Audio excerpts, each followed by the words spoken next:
outside Washington, Nairobi has become the largest World Bank office globally, outside Washington. Now, World Bank has been a major player for the region, for Kenya.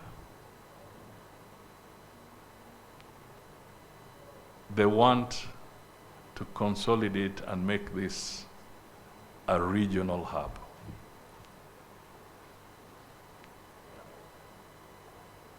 We cannot be stuck in the old ways. We must figure out what can we do, because there's value in having this as the World Bank hub. We can't go arguing over petty issues. We have to figure out how else, what can we really do?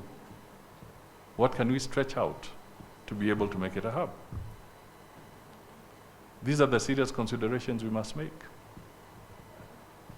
Over and above that, we are in consultation with the UNON, because UNON has also indicated that they want Nairobi to become their logistical and humanitarian hub.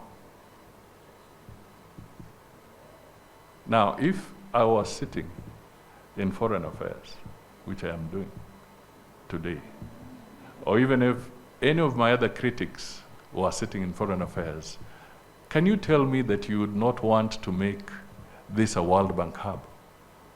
Can you tell me that you would not want to make this a United Nations logistics and humanitarian hub? You would. So let us not engage in trivialities as a nation. We really need to look at these things objectively. And that is why we are also reviewing our foreign policy, to which my PS is inviting stakeholders to make contributions. The globe has changed. If you are a student of international politics or international relations 10 years ago or 30 years ago, please, let us face the reality. The dynamics have changed. We have also been taught a lesson by the Gen Zs. Things have changed. We had a previous attitude across Africa where civil society was perceived as an enemy of governments. But we have all come to the realization that civil society is a strong partner. So we cannot be stuck in the old way of how we practiced our foreign relations, how we engaged. We have to look at the global dynamics, the new players that are coming in. Nairobi hosted the IDA 21 replenishment conference.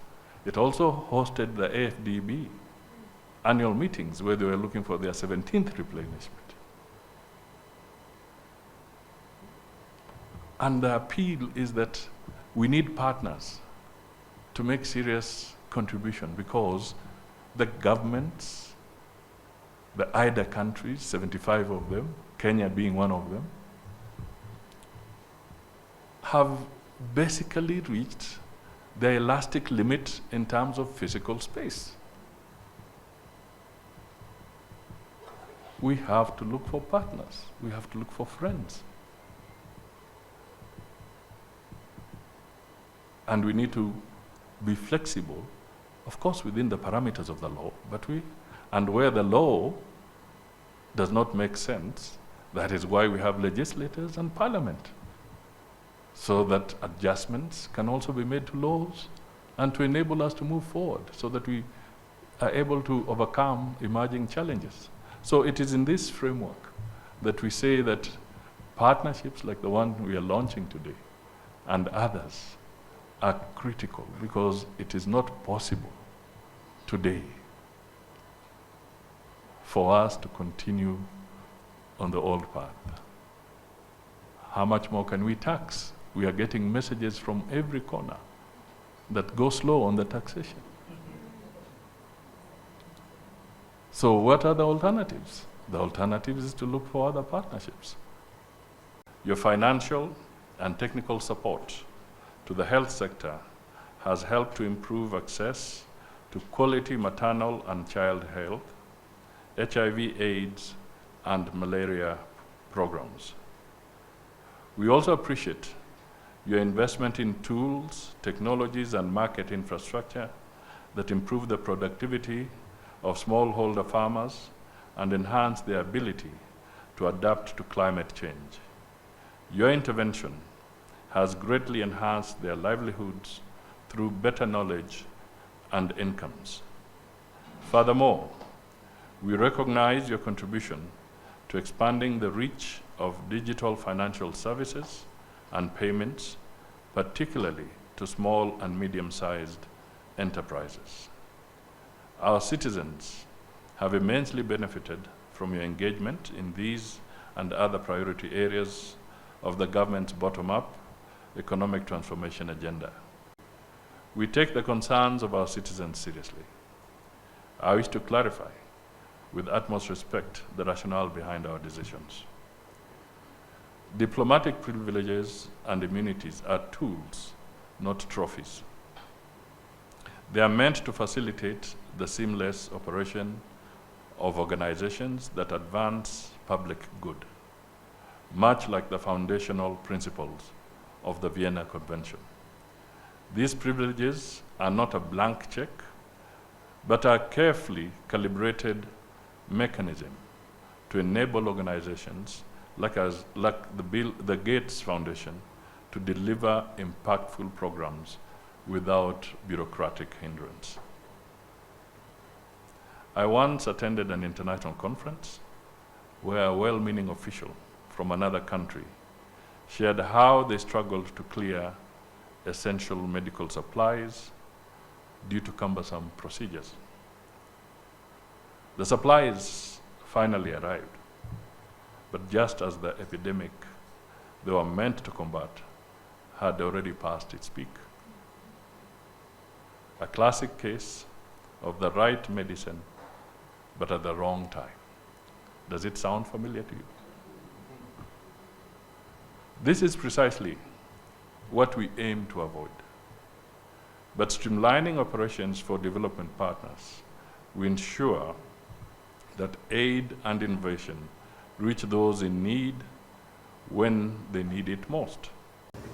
So this office opening is for us a sign of the work that is already in place and a hope that we will continue to grow our partnership for the region and the continent. With that, let me thank very deeply the Ministry of Foreign Affairs and Diaspora Affairs. We would not have made it to this day without you. Indeed, the due diligence that preceded that exercise, Your Excellency, was very extensive, and Gates Foundation is joining only. It's just one of over 170 organizations that are already admitted, to enjoy privileges and immunities under this statute. And I want to tell Kenyans at this point in time that this work of assessing organizations with a view to extending or conferring to them the kind of benefits that are laid down in the statute is work that we take very, very seriously. And it's only a certain threshold, a certain type of organization that can attain a certain threshold that would enjoy this privilege. Your Excellency, you're aware that in the context of financing for development and in the context of realizing sustainable development goals, it is now a given that public sector resources alone are not sufficient. That you need to look as government to private sector. You need to look as government to philanthropy. You need to look to high net worth individuals.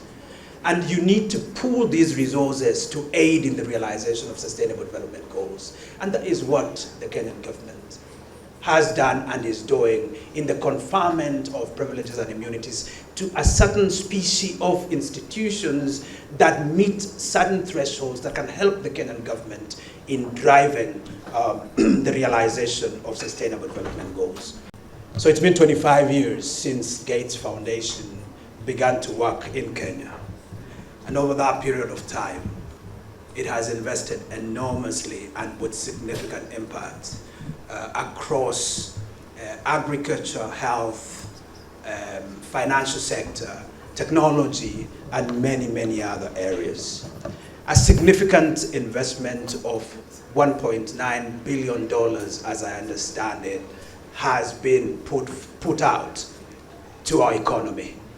The impact of that in terms of socio-economic development of our country cannot be gainsaid.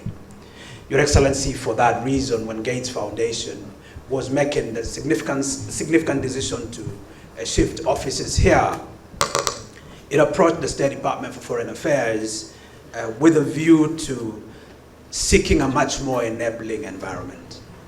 Given the depth of commitment to this country that the Gates Foundation has demonstrated over those 25 years, given the scope of its investment, Your Excellency, we found no difficulty in admitting the Gates Foundation to the privileges and immunities regime under the relevant statute of the Republic of Kenya.